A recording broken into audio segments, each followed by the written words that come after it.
Welcome. In this video, I'll show you how to change your Minecraft username in Java. Alright, if you find this video helpful, please leave a like and subscribe to this channel for more such tutorials. So first up, open up your Minecraft launcher. Now at the bottom left, we have here settings. Okay, go ahead over to accounts right here at the top. Now go ahead and click on the three dots besides your account or Microsoft account. Click on the three dots and here we have manage Minecraft Java Edition profile. So just click on it and a browser will pop up or open. So just basically sign in with your Microsoft account. All right, just wait for it to load. Once it loads, under all games tab, we have here Minecraft Java Edition.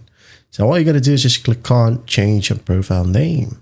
All right, just click on it, wait for it to load. And then once it loads, as you can see here, it says, note, you can only change your name once every 30 days. So do keep that in mind. So go ahead and change your name from here. Type down whatever you want. Okay. Just like so, and just click on change your profile name. I'm not going to do it because I already like my user profile or profile name right here. So just click on change your profile name. And after that, you can now go ahead and close the browser, close Minecraft launcher. Okay. Reopen it right here, open it up and just click on play or just click on Java and hit on play. And once done, you're good to go. That is how you change your Minecraft username in Java. I hope this video helps and I'll see you in the next one.